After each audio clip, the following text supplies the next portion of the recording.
بابا بابا میں اکیلی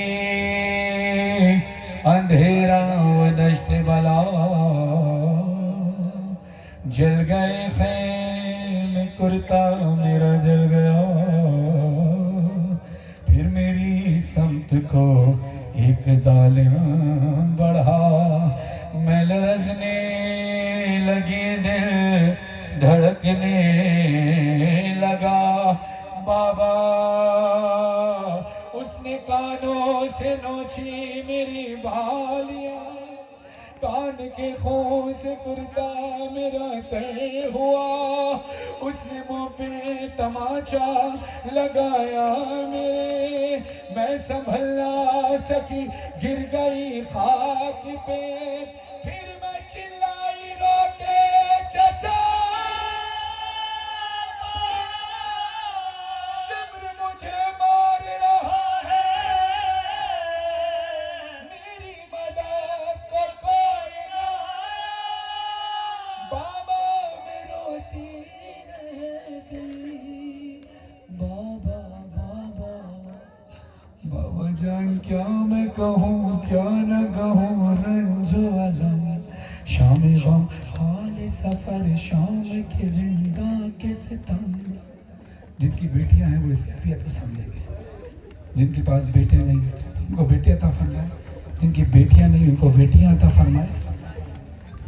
بیٹیوں کے نصیب اچھے میرے بھی اور آپ کے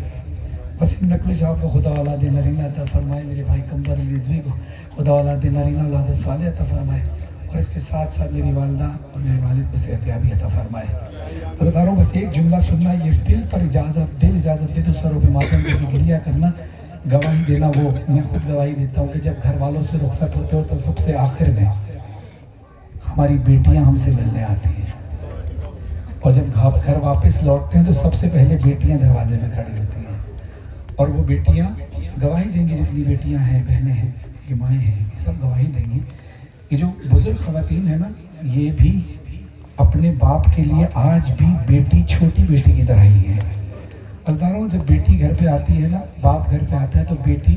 ساری خوشی اور غم جو بھی گزرا ہوتا ہے وہ اپنے بابا کو سناتی ہے کربلا سے بچھڑی ہے سکینہ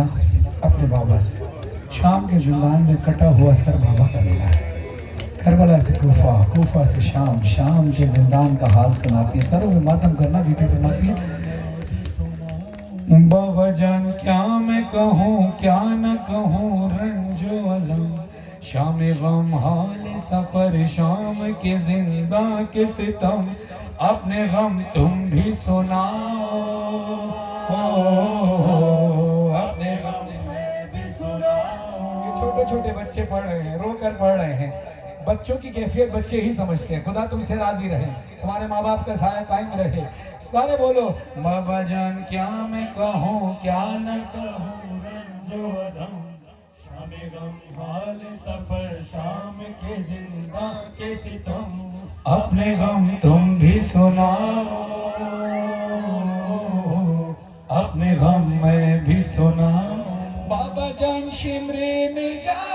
بابا جان شمری میں جا مارے تماچے منہ پہ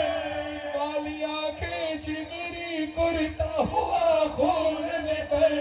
بابا جان دیکھو ذرا بابا جان دیکھو ذرا نیلے رخسار میں کیا یتیموں پہ ستم کرتا ہے یوں کوئی بشر شمر کو دیکھ کے میں خوف سے تھراتی ہوں بھیا سجاد کے پیچھے ہی میں چھپ جاتی ہوں اپنے غم تم بھی سناؤ اپنے غم میں بھی سناؤ اپنے غم تم بھی سناؤ ان بچوں کی آوازیں سنیں ذرا سوچیں کہ کس کرب سے جناب سکینہ نے کہا ہوگا ان بچیوں کے ہاتھ نہیں بندھے ان بچوں کے ہاتھ نہیں بندھے ان کے منہ پہ کسی نے تماچا نہیں مارا ہے مگر ان کی آواز سن کر رونا آ رہا ہے نا سوچو سکینہ کا چہرہ زخمی تھا ہاتھ بندھے ہوئے تھے کیسے پکارتی تھی اپنے غم تم بھی سناؤ اپنے غم میں بھی سناؤ مولا کے کٹے روتے ہوئے سر سے آواز آئی سکینہ تیرا چہرہ زخمی کیسے ہوا؟ فرماتی ہے بابا ظالم نے جو مجھے تماچے مارے. امام زمانہ کا قول سنا ہے نا, امام زمانہ علیہ السلام فرماتے ہیں میرا سلام ہو میری اس جدہ مظلومہ پر کہ جس کی رخسار کی رنگت کربلا سے لے کر شام تک تبدیل ہوتی رہی.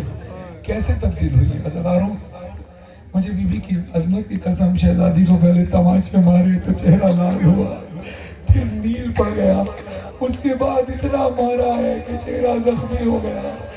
مولا نے کہا چہرہ زخمی کیسے ہوا؟ سروں میں ماتم کرنا, گریہ کرنا. کہا بابا ظالم کے ہاتھ بہت بھاری تھے, اس کی انگوٹھی نے میرا چہرہ زخمی کر دیا. بابا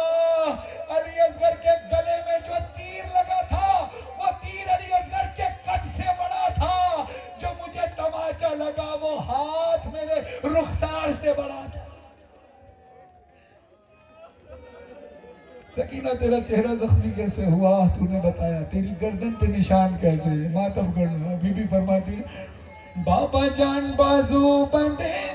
بابا جان بازو بندے, سب کے بنا میرا گلا, جب رسن کھچتی تھی دم گھٹتا تھا ہر گام میرا. سکینہ پھر تو چلی کیسے؟ جب مولا نے پوچھا فرماتی ہے بابا جان میں نے کیا, بابا جان میں نے کیا پنجوں پہ چل کر مسافر, درد ہوتا تھا تو چلاتی تھی بابا بابا بابا. غش میں کھاتی تو زمین پر نہیں گر پاتی تھی. کہا غش کھا کے تو انسان زمین پہ گرتا ہے, تو کیوں نہیں گر پاتی تھی؟ فرماتی بابا غش میں کھاتی تو زمین پر نہیں گر پاتی تھی,